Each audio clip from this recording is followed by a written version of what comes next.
The purpose of Wealth Talk is to educate, inform, and hopefully entertain you on the subject of building your wealth. Wealth Builders recommends you should always take independent financial, tax, or legal advice before making any decisions around your finances.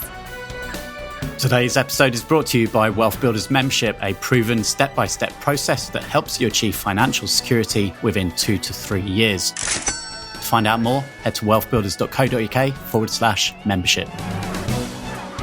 Welcome to this week's episode of Wealth Talk. My name's Christian Rodwell, the Membership Director for Wealth Builders, joined today by our founder, Mr. Kevin Whelan. Hi, Kevin. Hi, Chris. Good to be with you again. Are you feeling better? Because you were a little under the weather last week. I was, yes. And chest infection. So taking some medicine and feeling raring to go again today. Thank you, Kevin. And how was your weekend? I believe there was lots going on. Just checking though. Did you have somebody nice to rub a bit of Vicks on your chest? Yes. Girlfriend did a good job of that. Yeah. Well, there was a very interesting weekend, which I managed to avoid very skillfully. So my son, Michael, who's kind of newly qualified in law, and he's getting married on the 28th of June. So he had a stag do. And his intended, his name is Georgina, we call her George, lovely girl, and they had a hen do. So my wife went to the hen do, and I skillfully avoided going to the stag do. No way was I going to get roped in. And luckily he came back with all his widgets intact and all his hair on his body. So in fact, apparently the biggest thing they had was bruises from playing Zorb football. Yeah, I just tucked myself in with a nice steak and a nice bottle of red and watched the Champions League. It was a good game and I enjoyed that. You know what a football fan I am. So, no, it's a good, really, really good weekend. Thanks for asking. I'm just picturing you tumbling around inside an inflatable football. You definitely don't want to do it. Oh, that's good. That's good. So today, well, obviously, we're having a good old wealth talk today because you've been out on the road. You've been doing lots of events over the last month, Kevin. And of course, you're always getting asked questions and there's insights. And there's in particular a few that have raised your attention and thought we'd discuss them in more detail today. To me, it's fascinating when you live your life in your head and you give information out, then you've got the clarity of seeing it, right? So exactly how we create new content or we curate content, we know the clarity of the message you want to give, but you're never quite sure how it's going to be received. You're never quite sure whether it gets distorted a bit. Do you remember the old Chinese whispers, which is, send reinforcements, we're going to advance. And it comes back as send 3 fourpence, we're going to advance. You know, it's a bit like that. And sometimes I get a bit surprised by the amount of misinformation and the misunderstanding that's out there. I was doing a presentation to around about, what would I say now, 80 or so property business owners. And what was fascinating for me is the whole area of my work is all about creativity.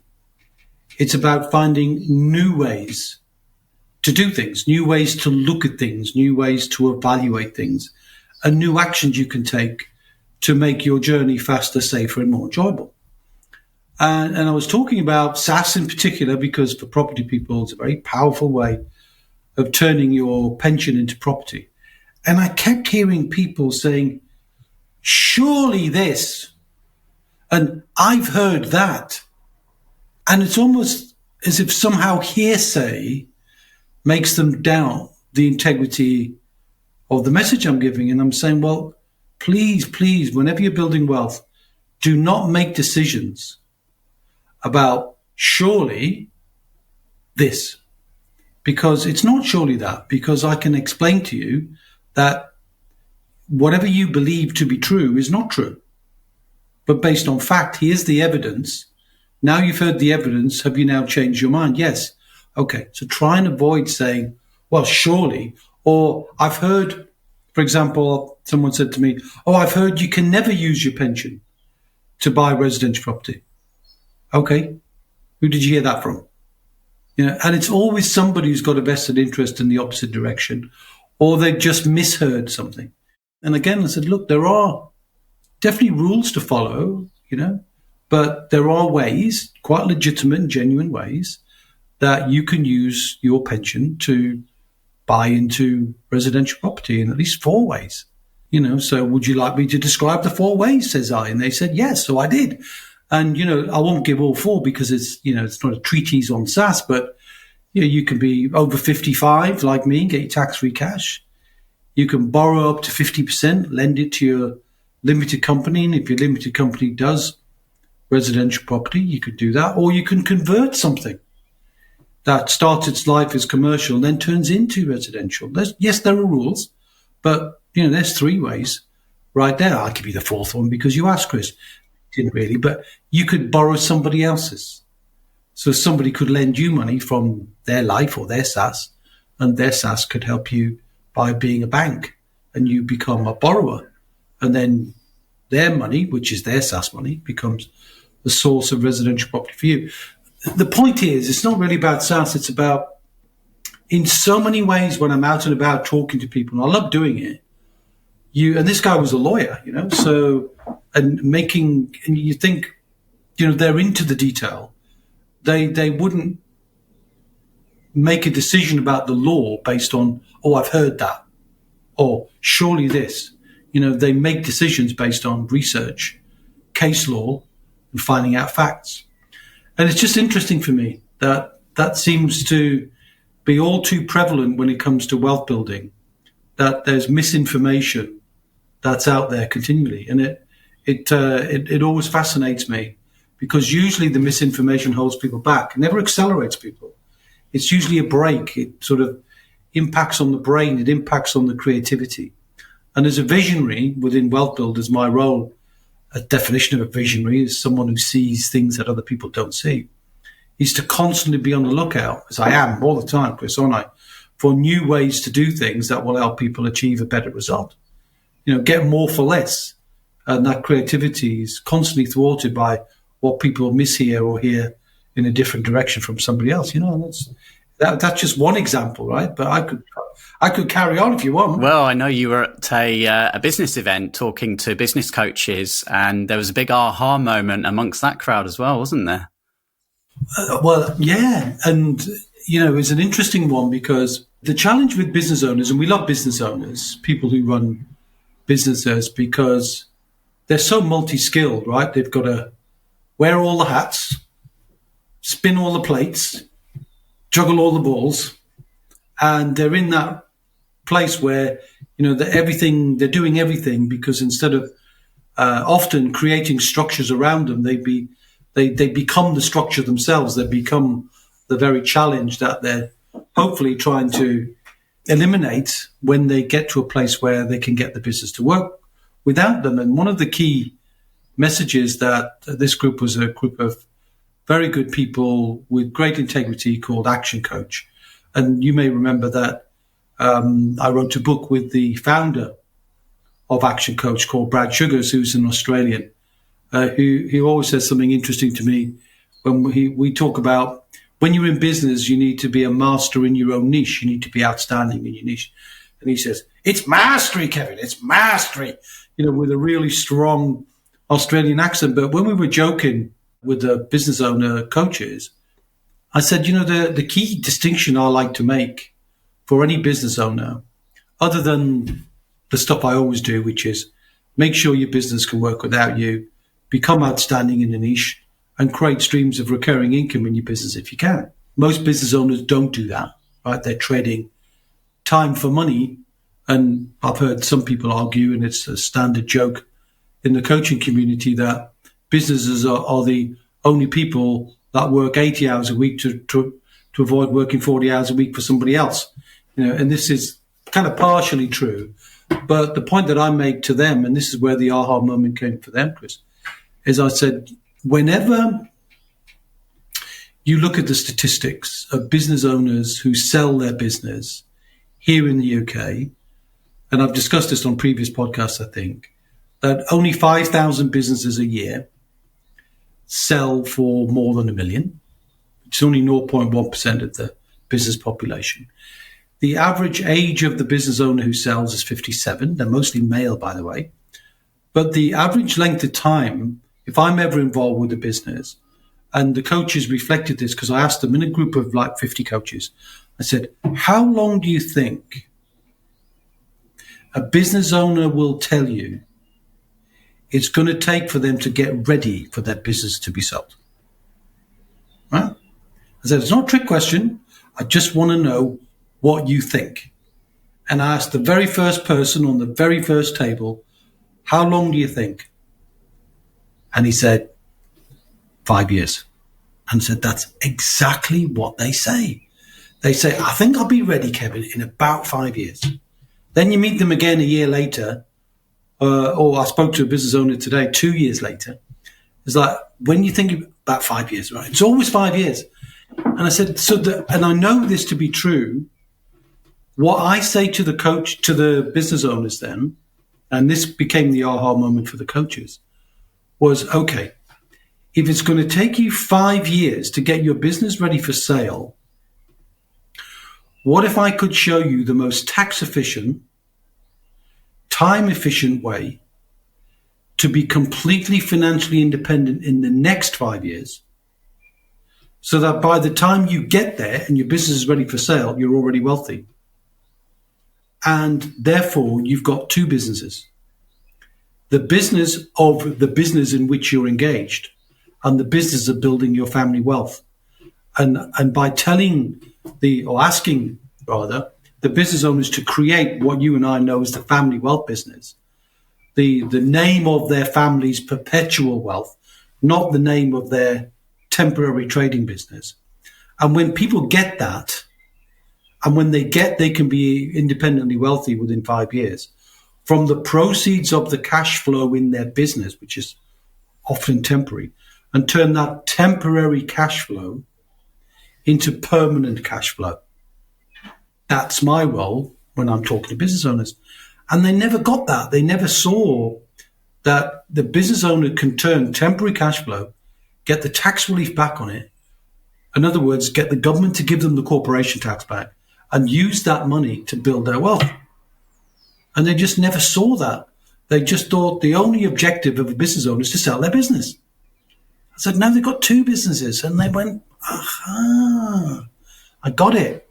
And hopefully, we'll be able to help the coaches put more tools in their coaching toolbox to be more effective, more able coaches for their business owner clients and serve them in a more interesting way, not just for them, but also for themselves as coaches. So they feel that they're adding more value, being more confident, and actually seeing that in many respects, the coaches themselves could become financially independent. It's very difficult to be financially independent, Chris, when you're a coach, because you're almost always trading your time for money. Whatever you're coaching, whether you're coaching businesses, whether you're coaching accountants, whether you're coaching people with mental challenges, whatever the business you're in, when you're trading your IP, normally you're trading time for money.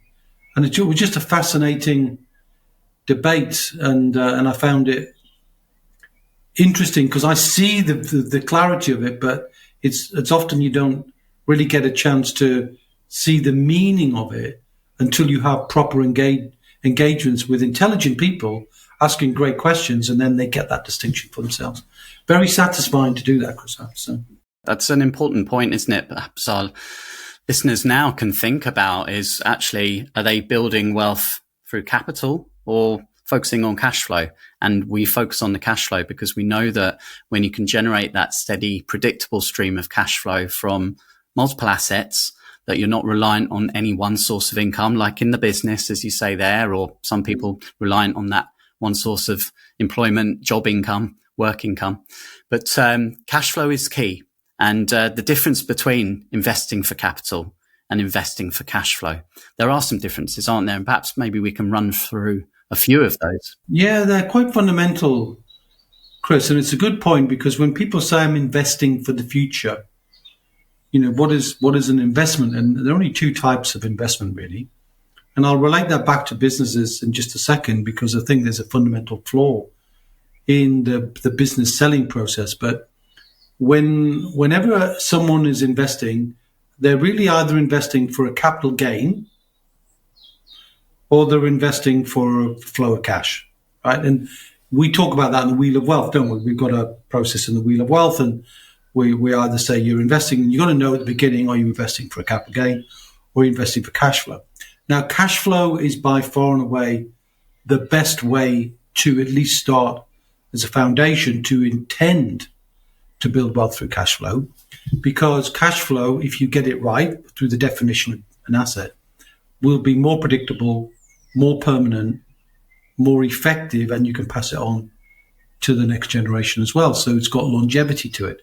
In other words, if you build an asset well, the income flow is permanent. Whereas when you build it and you think about accumulation, almost always you're subject to a whole area of different risks. Now, let's go back to the business owners. Let's take our mind to the business owner who either takes guidance or doesn't, right? And I also mentioned to the coaches, by the way, there are two things that we at Wealth Builders, and me in particular, look to avoid, like the 3 A's. Avoid people who are arrogant. Oh, I know that, but what have you done? Oh, yeah, I know all about that. Okay, well, what have you done? Because it's not knowledge that's prized, it's the action that takes from the knowledge is important. So I don't like people who beat their chest and tell me they know everything when they haven't acted on it. And apathy, which is the act of permanently putting something off, not temporarily because you're spinning the plates and juggling the balls, but you just permanently never get around to things. And unfortunately, all too many business owners, I guess including my father, who died, as we know, very young, just didn't get around to doing things. Anyway, when you have all your eggs in the business basket, when you think about it, are you building the business for cash flow or accumulation? Most of them say, I'm building a cash flow. No, you're not. You're building accumulation. You might have cash in the business, but it's temporary profit, because the profit isn't permanent. You don't make the profit and the profit stays in your business year after year after year after year. You do the work, get paid, and then you make a profit on the transaction or the service or the delivery or whatever it is. So the real issue for business owners is they put all their eggs in the business basket and hope one day, someday to sell it. But they're not in control of the selling price. Now, I believe business owners work harder than most. They put in all the blood, the sweat, and the years, and more often than not, they don't get adequately rewarded for it. And I believe they should get a premium for putting all their eggs in that basket, taking the risk and working so hard. But they rarely do, because when they come to sell, they often sell at a point when they need to sell. And if you need to do something, then you become slightly less in control. I was going to say more desperate, but you know what I mean. Because you are too tired, you're too old, you're too ill, you're too whatever, and you want to get capital out of your business. And more often than not, because you've lived it, the very essence of it, it sucked everything from you. You put a higher value on it than anybody else. Because what an acquirer wants, somebody who buys the business, wants permanent cash flow. They want predictability, but no business has got it. So they'll always downvalue what you value it at, which is why there's always this fundamental mismatch between what a buyer of a business puts on the value against the seller of the business puts on the value. It's not like a house where you can have a reasonable view of a RICS valuation, somebody values it properly, or a stock market share, what they're worth. It's very difficult to value a business. And when a business owner gets to the point, and here's one of the big issues for me, Chris, which scares the bejiggers out of me. When most businesses that do sell, because the acquirer does not really truly believe the figures, right? They just can't believe them because they're taking too big a risk. If they're parting with the money, they will put some form of an earn-out in the deal. So an earn-out is, I'll pay you this money, agreed figure for the business, but I'll pay you some now and the rest over time. Right? So now the business owner who was in control of the business, makes all the decisions, decides what plates to spin and balls to juggle, now working for somebody else. I couldn't imagine working for somebody else. I couldn't do it. And I'm sure lots of business owners who have enjoyed that control for decades in many cases just hate the idea of then having to go to work and report to somebody else as the MD in order to get the money. And for that reason, most don't. And they don't get that second or third payment. So you have to almost accept what was the consideration up front, and it's just can you imagine the uncertainty and the feeling you go through at that point? And my argument is be independently wealthy. Use the cash flow from your business that's temporary to build permanent cash flow. That's wealth building. So that if you do sell the business, you're not desperate because you're already independent, right? So you don't need to sell it for the premium price. You can sell it for a reasonable price, or you can hold out because you're not desperate for the negotiation to play out over a certain time frame. Or you could even consider other alternatives like an employee ownership trust, an EOT for short, where you can pass on the business to other people who are running it. And rather than get a lump sum, because you don't need one, because you've got a regular income, you can get tax-free income for the rest of your life from the business. Now, look, I've packed a lot into that, right? All I'm saying is to be independently wealthy makes sense whether you're a job holder, a business holder, or a coach. You just need to be, in my view, planning to build for cash flow, not building for accumulation.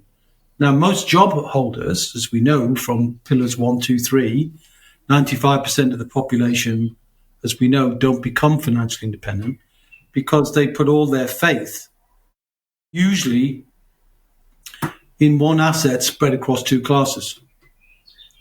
They buy the stock market in their pension, in their ISAs, and they've got no clue how it works. And they hope that one day, someday, again, they accumulate enough money and they measure their net worth, right? So you've heard high net worth individual, heard that? So I was talking not too long ago, last week, I think, to a gentleman who I really have a lot of time for. He's called David. He's been mentored by me. And he said, you know what, I always wanted to be a high net worth individual. I always kind of measured my success on my net worth. And you're telling me that's the wrong measure. Explain more. And I said, yes. Because if you build your life on a value, let's say you build £1 million. Well, in the days when a millionaire was a big thing, right? It's not anymore. But let's say you got £1 million. And you reach retirement, you got £1 million. You've accumulated £1 million. So your nest egg is worth 1 million and you're 60 and you've had enough and you want to pack it in. How do you convert that £1 million, which is a value, an accumulated value, into an income stream for the rest of your life? Well, unless you want to give it away and buy an annuity, which, yes, it's possible, but most people don't want to do that because they give away all the capital and therefore they won't leave a legacy from that. They do something which is commonly known as drawdown. I call it the hot water tank. So imagine in your head, Chris, a hot water cylinder, right? And the volume is 1 million, right? You got one inlet valve, which is growth. How many outlet valves have you got? A lot more than one. Right, a lot more than one. Number one, losses. Does the stock market always grow? No, it doesn't. So if you imagine you retired in 2008, you had £1 million. What did you have in 2009? 700 grand? You've lost a third of your money in a heartbeat and you couldn't do anything about it because you were not in control. You weren't able to add value. You weren't able to stop that. So you've got to look for something called sequencing risk, which is a risk that something goes wrong at the very time you need to convert the money into income. Won't get into inflation and all those sort of things because they're always always going to be part of the economic wind that blows on us. So outlet valve number 1 is losses. Outlet valve number 2, fees. Most people are paying disproportionately high fees than they should do. So the only recurring income that's flowing is out. Because if you're paying 2%, which is the average, people are paying, you got £1 million, how much are you paying in fees? It's a lot of money you're paying in fees for no real value add, right? So that money's gone. Now you're paying 20 grand a year for somebody to look after your money. No, that's a reasonable income, given the average income in the UK in retirement is less than 20 grand. This is a big pot we're talking about here. And then the third one is you've got to spend because you've stopped accumulating, right? And you hope the money goes up, but you're spending.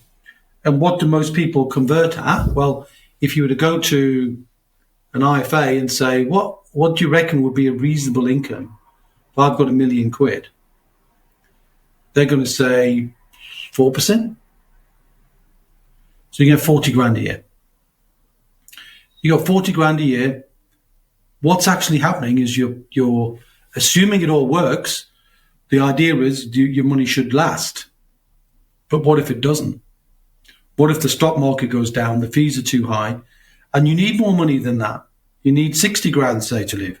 You're now spending 6% of your money, which is then eating into so your cylinder's getting less and less and less and less.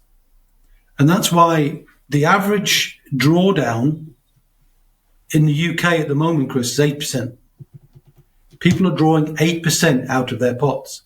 So it means they're spending their money faster than they can replace it. And they will run out of life before they run out of money. Now, what happens to your legacy if you run out of money? It's gone. You've got no life lessons, you've got no wisdom to impart, and you've got no money left.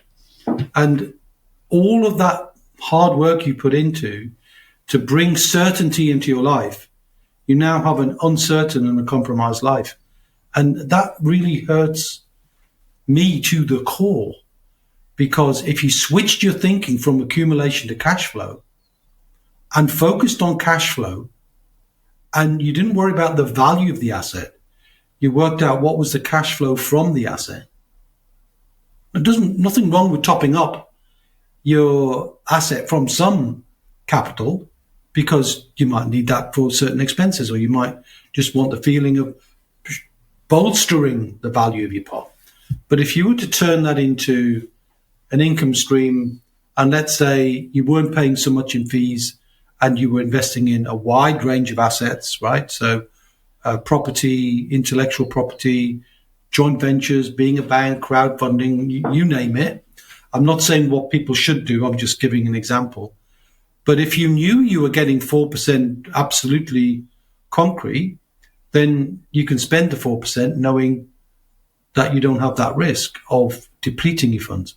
But if you can make, by learning more, by investing in the biggest asset of all, which is your own brain, and you can learn how to get commercial property, let's say, was looking at one today with a guy, 415,000 he wanted to spend on the property, and the rental was 4,000 a month. Do the maths. Well, I know they're hard to do the maths if you're just sitting listening, but that's 11.5% on your money. If you can get 11.5% on your money, you don't have to spend 4%. You might spend 6% or 7%. So you can double your income without taking any more risk. You see my point, Chris? That if you focus on cash flow, then the right kind of cash flow will mean you never run out of money. The next generation can learn the same lessons as you and leave a much better legacy. If you do that as a business owner, you can be wealthy, so you don't have to sell your business, so you can keep it or sell it, it's up to you. And anybody who's a job holder does not have to live a life of uncertainty. And as our children live to 100 years of age these days, they're going to face this challenge more than anybody else in history. And I think it's important for us to learn these lessons so we can impart those lessons to them. Do you know what? I always rant and rave about stuff, don't I? But I hope you get the point, though, that I sincerely want people to get creative and don't go, oh, well, traditionally people do this. Surely people do that. And I've heard this. Do the research. Find out from people who think differently, because you have to think differently to be wealthy. You cannot think the same as everybody else in lockstep, from the job to the pension to the hope for the best. You can't do that. You're going to run out of money before you run out of life, and your life's going to be uncertain. And that's not a life that I think is worth planning. Very interesting, very thought-provoking. No, very thought-provoking. And as you were talking, Kevin, I was remembering podcast episodes that we've previously recorded, which may be of interest to our listeners now. Certainly the Wheel of Wealth, our method, which we teach to help you create either capital or cash flow. And a combination of both is good, isn't it? Absolutely. Get both, yeah. Cash flow first, capital second. Yeah. So I'll link to these episodes in the show notes. So if you'd like to take a look at those, click on your podcasting app now and scroll down. You'll see the links to the Wheel of Wealth. Also, Brad Sugars, we interviewed on the podcast. He's the founder of Action Coach. And that was a great conversation that we had with Brad. Employee ownership trusts, EOTs, we have interviewed and talked about that as well, and reducing fees. So all of those areas really important. Do click on the links and check those episodes out if you'd like to find out more. And they all interconnect, don't they? This is the whole point about wealth, is you can look at things from many different angles, and you can learn the lessons from many different ways, and you compound the impact of all of them. Whereas if you just do things the same as everybody else is doing, you're not learning any lessons at all. Before we wrap up today's episode, I'd like to read out a review that's come in this week on Trustpilot on the Wealth Builders page. And this one's from John. And John says, I joined Wealth Builders just over a year ago now, and I can say it is a wealth of knowledge when it comes to understanding finance. If, like me, you are or not were financially astute, these are the guys who offer support and content in helping to build that knowledge. The company always seems to be available to answer any specific questions and get back to you in good time. And more importantly to me, it's got a friendly feel to the company, which extends to being part of the Wealth Builders family. Only last month, Kevin took time to have a call with me personally about some specific questions within my wealth building journey. And I can honestly say he really took the time to listen and help unblock some of the issues I was having in my own mindset. So happy to have joined, happy to still be a member, and happy to recommend to anybody who wants to start building their wealth. Happy. So, thank you, John. And I appreciate that. And this adds another point, Chris, that all too often, we talk about business owners being in rarefied air. They don't always have a chance to talk to anybody because they don't want to share their challenges and problems with their staff members and team members often. So, and then similarly, when we meet people building their wealth, they're thinking differently. And because they're thinking differently, they can be on their own. Sometimes actually in direct competition with their spouse or partner. So it's really important, particularly, as life lessons are always challenging. It's never not challenging. Like, wealth isn't easy. It's really hard, but it's doable. But the fact that the lessons can be learned and you can surround yourself with people when there was a guy that I just want to mention, a guy called Kevin McDonald. He's a very good guy. I like him a lot. And he was saying almost the same point that Louise Hill made, which was resilience in consistency is the key. And it's the times when you need the help, when things aren't kind of going according to plan, is when you need to surround yourself with that community, because they hold you up, they buoy you up. They help in times when it's difficult, not when times are really easy and you're smashing it out of the park. So I think that's a really, really good point that he made. And I'd like to echo that and thank him for making that point. Great. Well, I shall add that link as well to our conversation, or your conversation in particular, with the CEO of Go Henry, the children's debit card. And that's all there in today's show notes. So that was a good conversation. Thanks, Kevin. Appreciate you sharing those insights. And I know you're back on the road again in the coming months. So hopefully there'll be a few more that we can share with our listeners in due course. Well, somebody else has got to listen to me, haven't they? Well, anyway, look, I tell you what I do like. I do like getting the speaker feedback because we asked for that, don't we? And I'm pleased that consistently, people talk about Kevin explains complicated things in a really simple way. Actively engages with the audience, not just a pitch, it's not a presentation. And we're so keen to give insights wherever we can give them that people can learn for themselves, but then tell somebody else so that they get fitter, stronger, better, and don't think, surely, traditionally, I heard from anybody else. They come back to us or go find another community that can support them in the same way. So I just try and nudge people to get into communities where they can feel a bit more supported. And we've got the free Wealth Builders community on Facebook. So if you're not already a member, search Wealth Builders, all one word, and we'd love to have you join us. And if you want to find out a bit more about how we help our members, then head to wealthbuilders.co.uk. And Kevin, you and I will be back same time, same place next week with more Wealth Talk. We will indeed, my friend. Until then, see ya. We hope you enjoyed today's episode. Don't forget that we are constantly updating our resources inside the Wealth Builders membership site to help you create, build and protect your wealth. Head over to wealthbuilders.co.uk/membership right now for free access. That's wealthbuilders.co.uk/membership.